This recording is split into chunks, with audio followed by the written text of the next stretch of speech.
Hey everybody, welcome back to Nicaragua and More. You know we love you. We love each and every one of you. So happy that you came in for another reaction video. I always say, y'all, it's not about my reaction. It's about you and me watching cool videos, cool music together. So thanks for coming in for that. And I love y'all so much. We really do. We appreciate you guys in Indonesia coming in for the Putri Ariani videos. That means the world to us. We love Putri. I'm starting to do more Putri right now. So I'm doing this episode, the Tripod series, episode 4. So glad to have you here. I'm going to watch it with you. I am going to turn the microphone down. If I have something to say during the video, I'll turn the microphone back up and say something. But I want to turn the microphone down so you don't hear the background noise while the video is playing. Thank you guys for supporting the channel. Be sure to like, share, subscribe, hit that post notification bell so you never miss a video from us. I've had a little bit of difficulties with the channel the last couple days. That's why I haven't been around for a couple days. So trying to pan that out with YouTube. Some issues going on. Got blocked and got a copyright strike and just a mess, man. So trying to figure that out. But thanks for hanging with us, y'all. We love each and every one of you. God bless y'all for being here. Thank you so much for coming in. Let's get right into the video.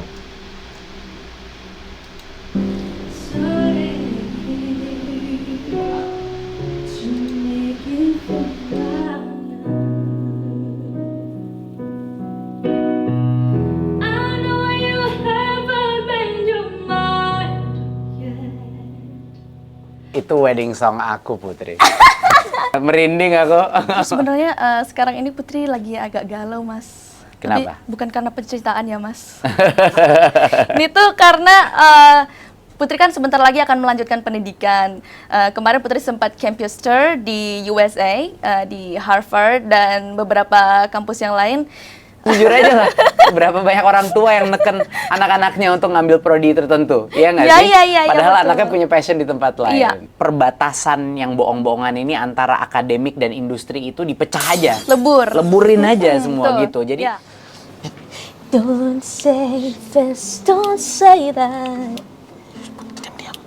Apa sih orang mau nyanyi? Janganlah, jangan. Lagi di perpustakaan, Putri. Save all your tears. Putri, gak enak. 'Cause this is who I... Itu di belakang lagi ada yang baca buku. Iya, Mas Hasan, aku tuh lagi ini loh. Kenapa? Lagi excited banget soalnya. Excited kenapa? Karena kan hari ini mau ketemu idola Putri. Siapa tuh? Masa nggak tahu? Itu loh. Itu loh. Siapa? Ayo. Lupain. Ingat dong. Ayo, siapa? Mas Putri Nadiem Makarim. Wih. Tapi, emang mau vlog sama dia hari ini? Enggak, bukan vlog. Jadi hari ini tuh kita mau podcast di Tripod Putri Podcast. Di mana setnya? Ada setnya, ada pianonya itu loh.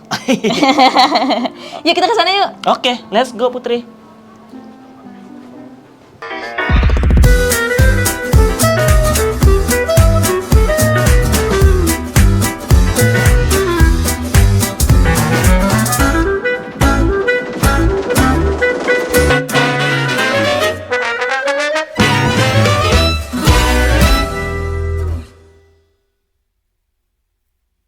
So guys, sekarang Putri udah sampai di set. Kita cek dulu nih pianonya juga udah nyala. Oke, udah nyala pianonya. Sekarang Putri sambil latihan dulu, kita sambil nungguin Mas Menterinya mau datang. Mas Menteri kayak lagi sibuk guys, jadi kita tungguin dulu. Kita mau latihan dulu.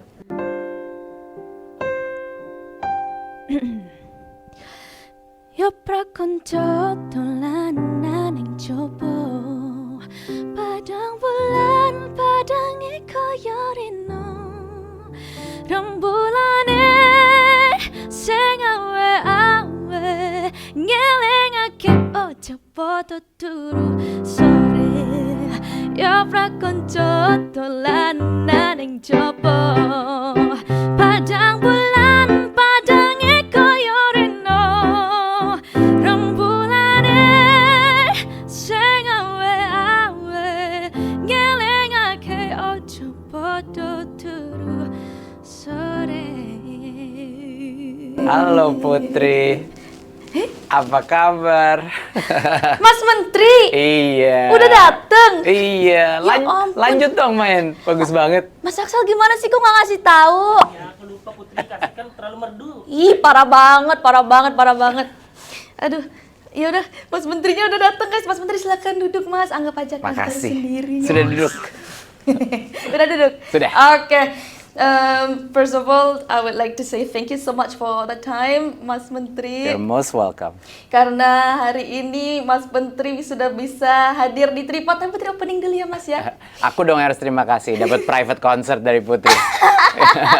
Thank you. Kita opening dulu. Assalamualaikum warahmatullahi wabarakatuh. Waalaikumsalam. Selamat datang di Tripod Putri Podcast. Udah lama banget gak opening kayak gini ya. Ini spesial banget Tripod hari ini bersama Mas Menteri Pendidikan, Kebudayaan, Riset, dan Teknologi, Mas Menteri Nadiem Makarim. Thank you so much sekali lagi. Dan Putri sebenarnya sih mau ngundang Mas Menteri ke sini itu karena Putri mau berterima kasih Mas. Karena program Merdeka Belajar yang Mas Menteri bikin, Putri jadi bisa benar-benar ngerasain yang namanya merdeka belajar. Putri tetap bisa mengembangkan karir Putri sebagai musisi, dan Putri tetap bisa perform di mana aja sambil juga belajar dimanapun, bahkan sampai ke luar negeri. Aduh, Terima senang kasih banget dengarnya. banyak, Mas Thank you, Menteri. thank you. Tapi Putri penasaran Mas, kira-kira apakah pelajar di Indonesia itu sudah bisa merasakan kemerdekaan yang Putri rasakan dalam belajar? Wah, itu adalah pertanyaan yang sangat besar, Putri. Di banyak sekolah sekarang, sudah banyak sekali kepala-kepala sekolah dan guru-guru yang mulai mengimplementasi kurikulum merdeka, mulai punya paradigma yang baru, bukan cuma jadi administrator kurikulum aja, tapi benar-benar menjadi penggerak pendidikan di dalam masing-masing sekolahnya.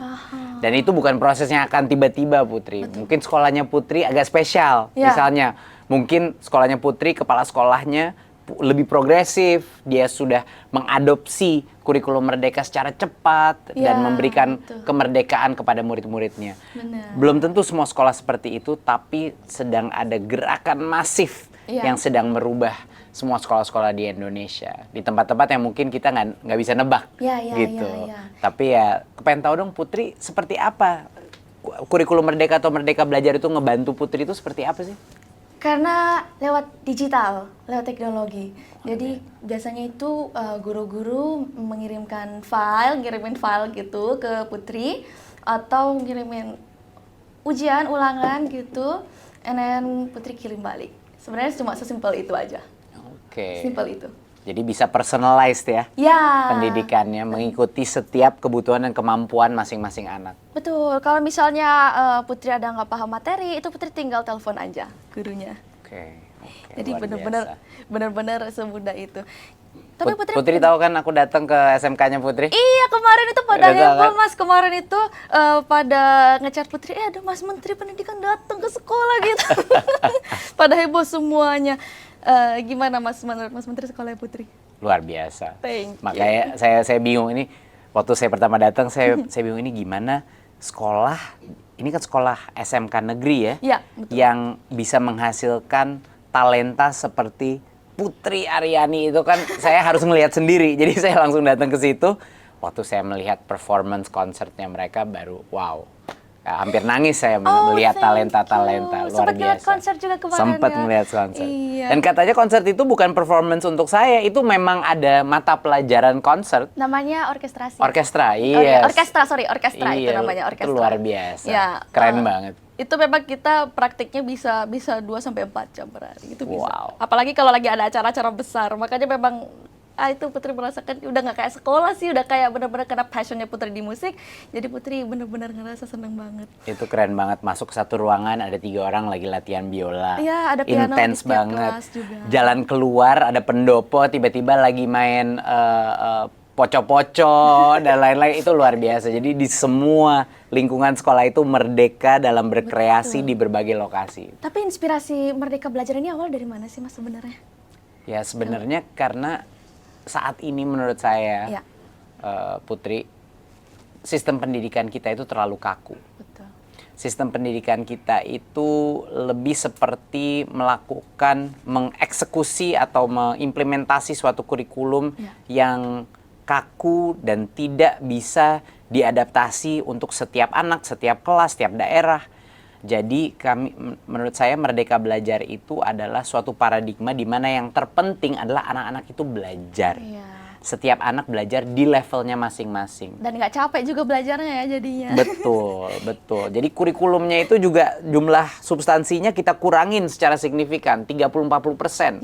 Yang tadinya udah menjadi beban aja, karena gimana kita mau belajar yang menyenangkan, Putri, kalau udah kebanyakan materi. Betul, overload.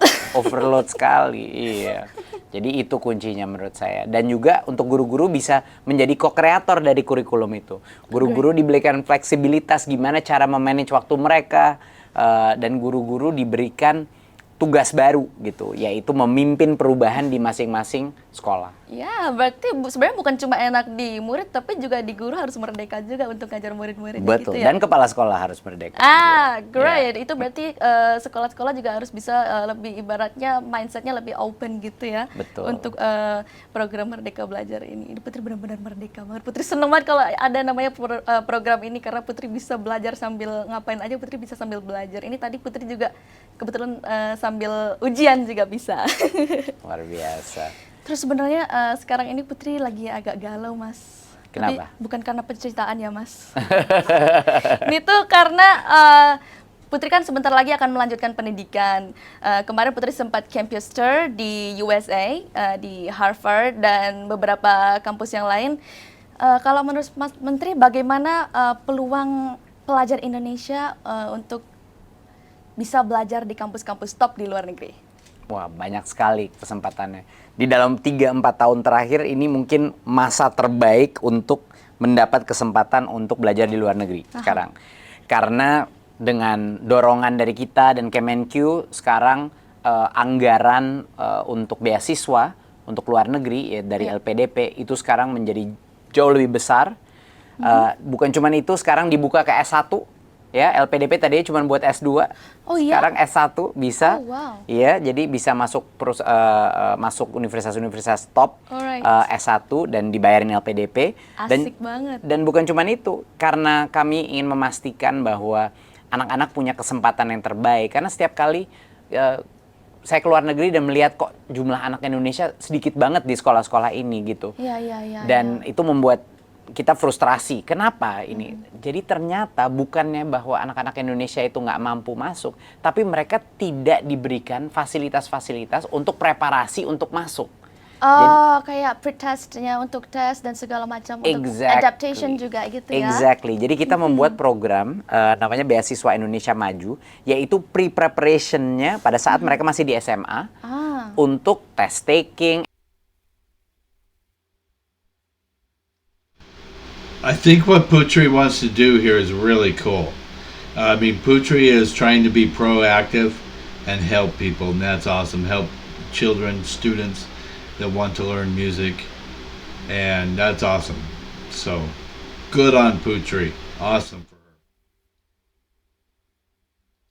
Essay writing dan lain-lain. Dan sejak itu, rasio yang masuk itu 4 kali lipat masuk. Ini luar biasa. Jadi, hanya dengan sedikit preparasi anak-anak Indonesia masuk sekolah-sekolah top dunia. Ya. Luar biasa. Luar biasa. Dan itu relief banget ya buat saya, karena kayak inilah alasannya kenapa pada nggak masuk sekolah-sekolah top. 1, banyak yang nggak berani apply. 2, nggak ada preparasinya. Padahal mereka sama kualitasnya sama anak-anak dunia lain. Kalau kita tanpa preparasi, kita nggak akan bisa masuk untuk ambil take test dan segala macamnya. Jadi betul. Benar banget. Itu kan skill berbeda ya. Dan satu lagi, ISMA jangan lupa. Oh ya. Jadi sekarang anak-anak S1 kita bisa 1 semester di top university di Amerika, di Eropa, di Jepang, dan Australia misalnya.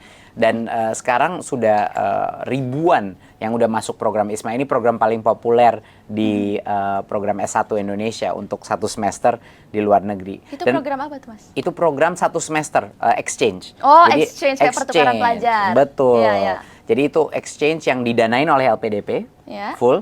Jadi sekarang ada ratusan universitas yang bisa menerima anak-anak Indonesia selama 1 semester. Jadi misalnya nggak mampu full degree, non degree pun bisa. Gitu. Jadi banyak banget opsinya. Ya, sebenarnya Putri itu juga ada option untuk kuliah di PTN. Karena Putri yakin pendidikan di dalam negeri itu udah sangat oke.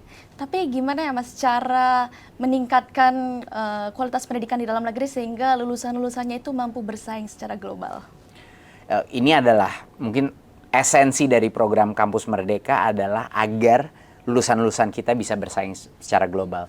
Karena Putri udah tau lah, Putri jagoannya di bidang ini. Kompetisi generasi penerus kita itu akan internasional, benar nggak? Ya betul. Ya, kita udah sekarang dalam dunia baru, dunia digital, ya. Globalisasi, internasionalisasi, dan di dunia ini kompetitor kita bukan tetangga kita di sebelah kita. Sekarang kompetitor kita di dunia.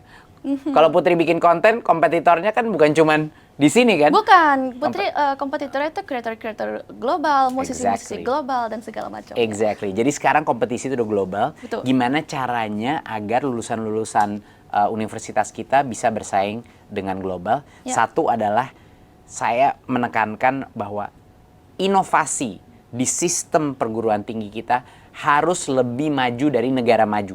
Jadi kita melihat ini negara maju mau kemana nih dalam waktu 20 tahun, 25 tahun, kita buru-buruan ke sana dulu. Jadi kita mempercepat, jadi kita membawa masa depan ke dalam Universitas Indonesia. Di mana kami percaya bahwa universitas itu harusnya tidak 100% di dalam ruang kampus. Universitas itu harus paling tidak 25% lah, seperempat. Itu bisa di luar kampus, belajar dengan bekerja, belajar project based learning, keluar negeri, pindah universitas lain, ngajar di daerah 3T, apapun itu. Itu makanya program MBKM, Putri. Jadi sekarang bisa 2-3 semester di luar prodi, anak-anak S1 kita, dan 2 semester itu bisa di luar kampus sampai 1 tahun. Sambil memperluas wawasan juga ya. Karena Putri dulu waktu sekolah, waktu Putri kan SMP-nya di International School. Jadi kita itu kalau belajar itu based on project. Jadi ujian itu juga based on project. Jadi misalnya ada kolaborasi antara beberapa mapel. Misalnya dulu itu ada Science, Math, and English itu kolaborasi. Jadi nggak melulu kita di ruangan, nggak melulu soal tes, teks, textbook. Dan Putri tahu nggak dalam kurikulum Merdeka sekarang ada namanya profil project profil pelajar Pancasila. Oh, Putri belum tahu itu. Nah, project ini adalah semua sekolah dan guru-guru ini didorong untuk membuat project-project dengan murid-muridnya. Jadi jangan cuma project based learning itu ada di sekolah internasional dong. Seluruh sekolah negeri dan swasta di Indonesia harusnya punya project based learning, ya kan? Disitulah kita belajar kepemimpinan, kita belajar kolaborasi, kita belajar kepercayaan diri, gitu. Menurut saya pasti Putri juga bisa pede seperti ini adalah dengan mengerjakan berbagai macam proyek kan, dari situ belajarnya. Karena menurut Putri kalau kita cuma hafal teori belum tentu kita prakteknya bakal lebih bagus daripada teorinya gitu. Kalau menurut Putri sih gitu ya Mas. Dan di universitas malah harus lebih lagi, ya kan? Itu udah mendekati waktu kerja. Iya, jadi sekarang udah hampir 1 juta anak keluar dari kampus.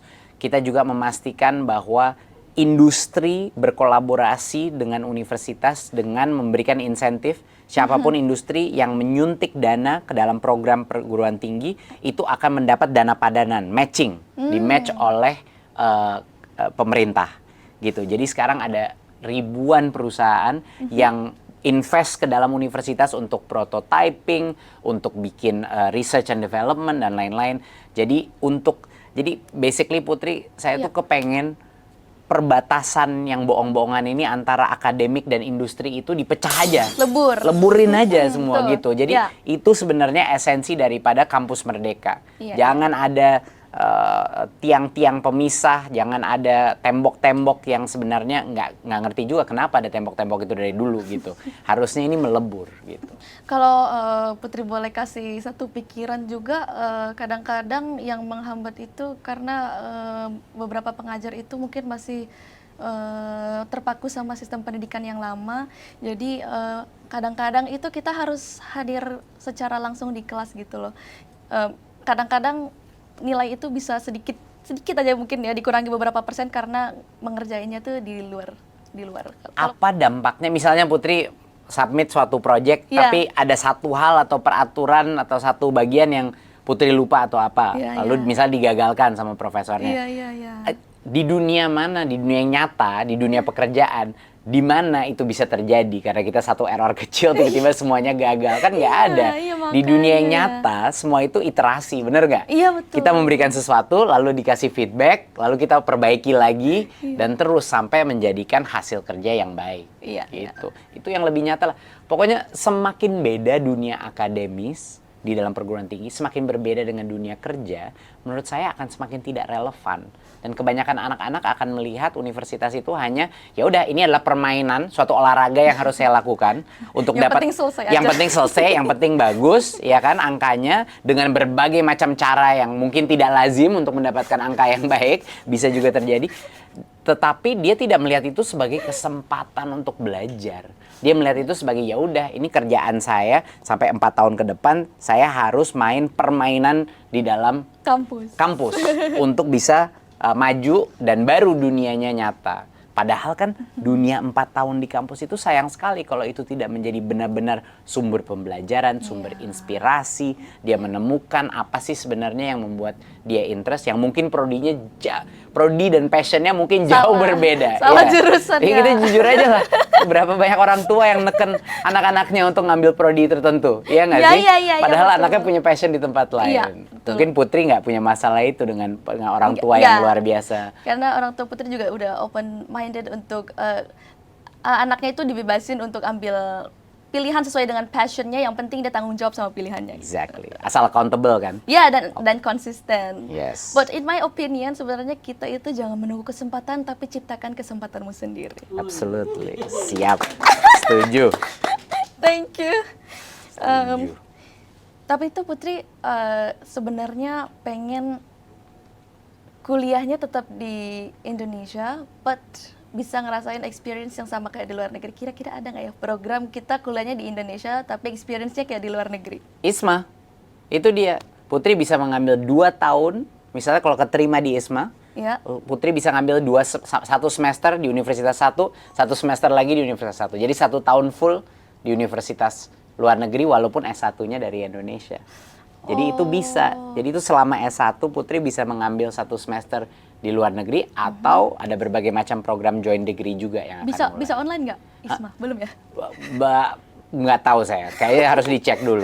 Tapi saya rasa universitas di luar negeri itu banyak yang punya fasilitas-fasilitas online. Gitu, udah pasti mereka bisa memadai. Seru banget. Iya. Di tengah kesibukan, Putri tetap berusaha untuk belajar mandiri dimanapun dan lewat media apapun. Selain perlu semangat belajar, Putri pernah dengar pernyataan Mas Menteri 4 tahun. I love Putri's involvement in education. It's awesome stuff, guys. Really, really cool stuff. Lalu, kalau pembelajaran berkualitas hanya bisa terjadi jika muridnya aktif, berani gagal, dan mau mencoba hal baru. Benar nggak, Mas? Benar. Nah, bagaimana cara menciptakan lingkungan pendidikan yang bisa membuat kami, para pelajar, berani aktif dalam pembelajaran? Oke. Yang pertama, setiap kali kita membuat kesalahan, misalnya kita suatu murid membuat kesalahan, reaksi gurunya dan bagaimana guru melihat kesalahan itu luar biasa penting. Itu yang pertama. Ya. Bahwa kesalahan itu adalah suatu kemenangan. Ya. Karena itu kesempatan untuk belajar. Itu yang satu hal yang sampai sekarang sedang ada perubahan paradigma guru-guru yang pada saat mereka melihat kesalahan itu, ini kesempatan untuk menjelaskan bagaimana caranya untuk membenarkan dan kesempatan pembelajaran. Jadi anak-anak itu merasa salah itu normal gitu dan nggak apa-apa salah karena salah itu malah saatnya orang belajar. Saya selalu bilang sama anak-anak saya punya 3 putri dan saya bilang setiap kali dia melakukan kesalahan, misalnya lagi menghitung atau apa, wah hore kita melakukan kesalahan, ini kesempatan belajar gitu kan. Jadi bukan dia merasa itu sebagai kegagalan, itu yang pertama. Yang kedua adalah kalau guru-gurunya sendiri nggak berani melakukan kesalahan, mencoba hal-hal baru, bagaimana mungkin muridnya bisa inovatif dan risk taking dan entrepreneurial? Nggak mungkin. Jadi guru-gurunya pun harus berani mencoba hal-hal baru, mengetes hal-hal baru untuk membuat anak-anaknya juga semangat gitu. Dan yang ketiga menurut saya yang sangat penting adalah guru-guru itu harus mengerti bahwa kesenangan dalam belajar itu sama pentingnya dengan kualitas pembelajaran. Karena tanpa kesenangan dalam belajar, anak-anak itu tidak mungkin akan menjadi pembelajar sepanjang hayat, yaitu misi utamanya guru. Misi utamanya guru bukan jejelin informasi agar anak itu bisa ngafal semua hal atau informasi yang bisa dijejelin. Iya. Misinya guru hanya satu sebenarnya yang terpenting. Iya. Membuat anak itu seorang pembelajar sepanjang hayat. Sehingga seluruh hidupnya dia secara otomatis senang dengan membaca, senang dengan belajar, dan akan selalu mengajarkan dirinya sendiri dengan informasi yang sekarang sudah meledak di dalam dunia baru kita, dunia digital. Dan itu menurut saya adalah aspek yang terpenting, menyenangkan. Harus asosiasi anak dengan belajar itu menyenangkan.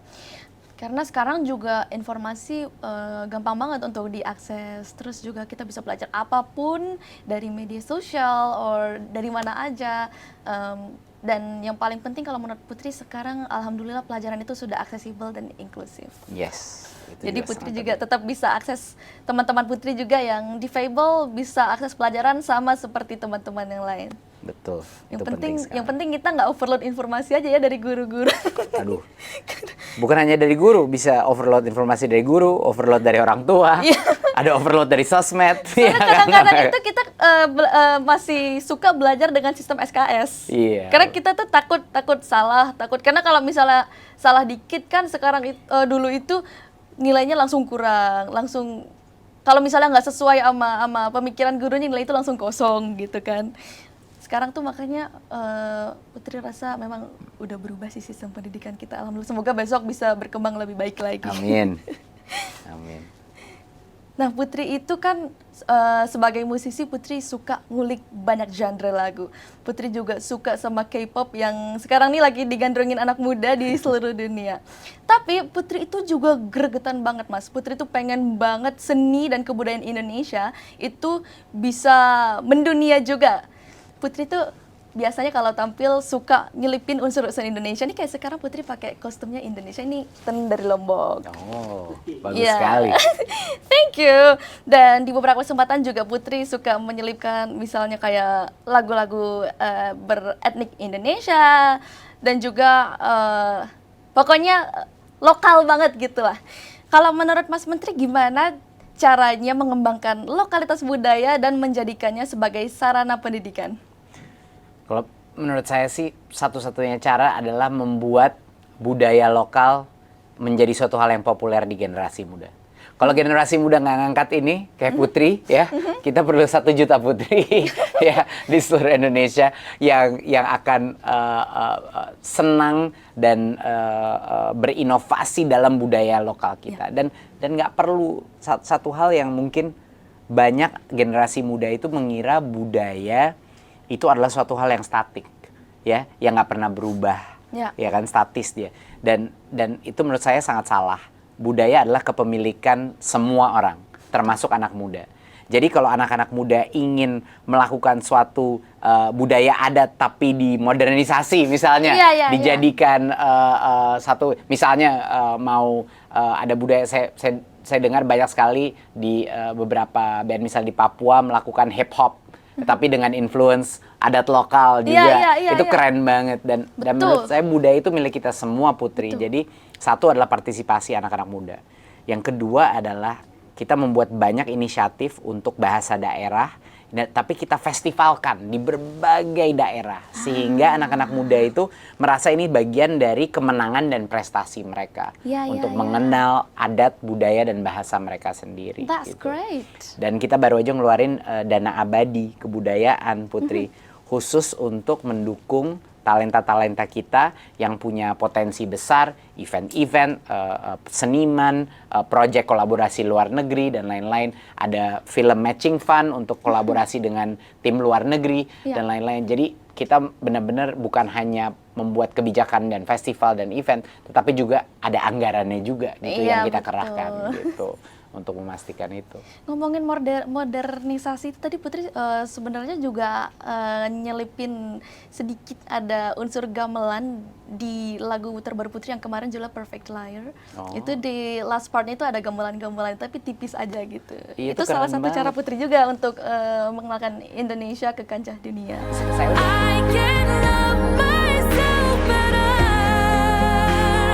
Saya udah berapa dari waktu saya umur 20-an, saya tuh notice bahwa banyak sekali lagu-lagu hip hop di Amerika itu Iya. menggunakan sampel-sampel lagu-lagu kayak gamelan. Percussionnya juga Iya. biasanya ada. Iya kan, percussionnya juga Iya. menggunakan. Lah saya bingung kok jadi anak-anak Indonesia nggak menggunakan itu, atau mungkin lagunya nggak sampai ke luar negeri gitu.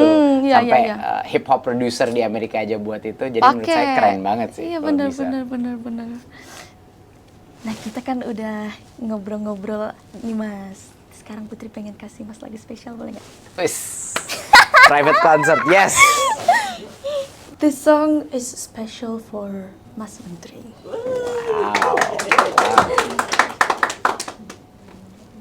Pianonya juga mati. Oh, udah nyala.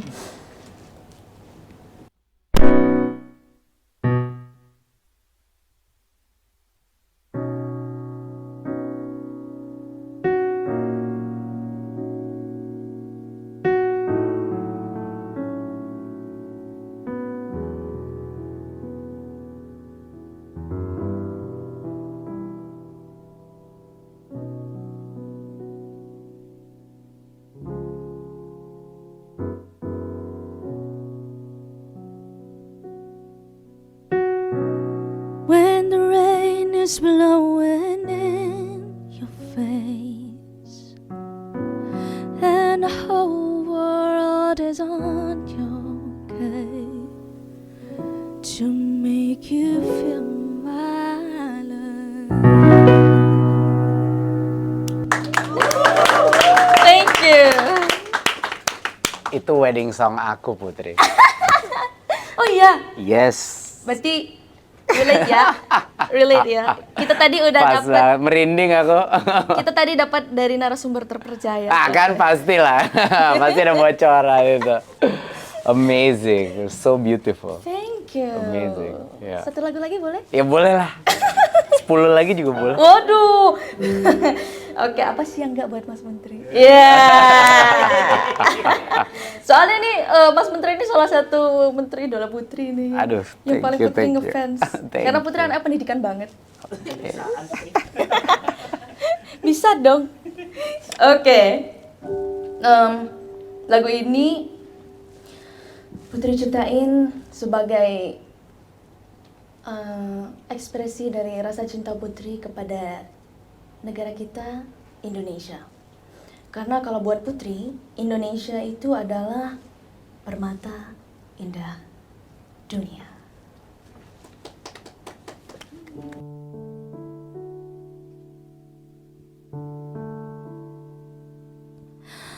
Tanah airku Indonesia, permata indah dunia. Ribu pulaunya, ratusan bahasa, ku puja sepanjang masa. Aku cinta Indonesia, di sini aku berdiri untuk negeriku, Bhinneka Tunggal Ika. Bersatulah kita dalam perbedaan, saling menguatkan, mencintai karena kita satu, Indonesiaku.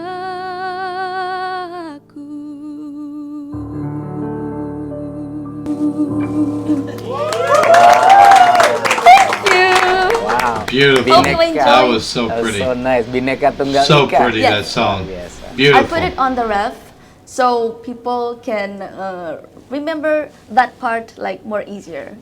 Because it's on the ref, on the chorus. I like it. I That's love why. it. Karena itu yang Putri highlight. Karena sebenarnya kan Bhinneka Tunggal Ika itu sejarahnya udah panjang banget dan itu adalah semboyan negara kita. Makanya Putri highlight itu di lagu ini, di lagu Permata Indah Dunia. Luar biasa. What an honor. Thank you. Thank you. It's such Putri. an honor for me to sing in front of you too. Thank you. Thank luar you. biasa. Kapan Dan- lagi dapat private concert dari Putri Aryani? Aduh. Ntar tinggal kontek-kontekan aja lah, Mas. Siap. Siap. Apa sih gak enggak kan? Bercanda ya, Mas ya.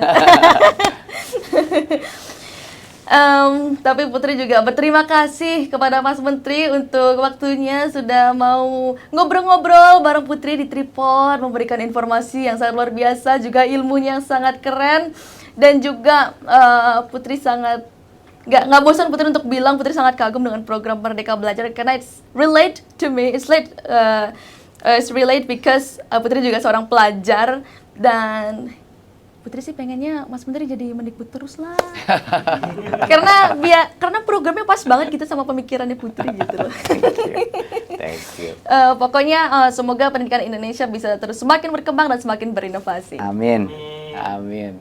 Mungkin ada pesan-pesan Mas untuk pelajar di Indonesia dan juga guru-guru atau ya kepada siapapun. Mungkin dari saya simple aja. Ya.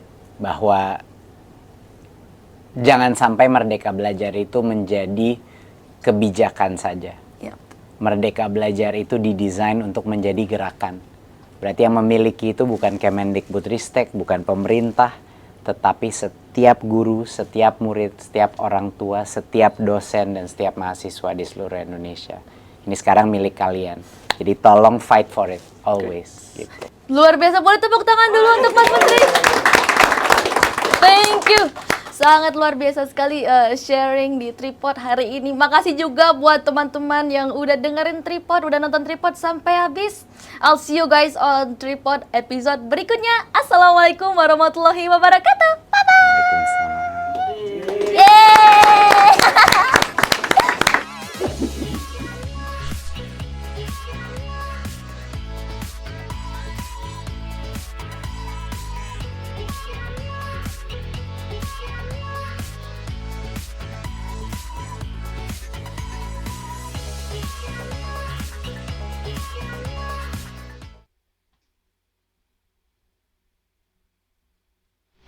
Okay, guys, thank you for staying. Thank you for being here. We love you. Thank you for coming in for Putri. That's what matters the most. This is all about Putri Aryani. I appreciate you being here. Thanks for liking, sharing, subscribing to the channel if you haven't already. Please do thumbs up on the video, guys. We love each and every one of you. God bless. Go out, be a good human being. Forgive somebody, love somebody, be good to somebody. See ya on the flip side for the next Putri Aryani, guys. Love you. Bye-bye.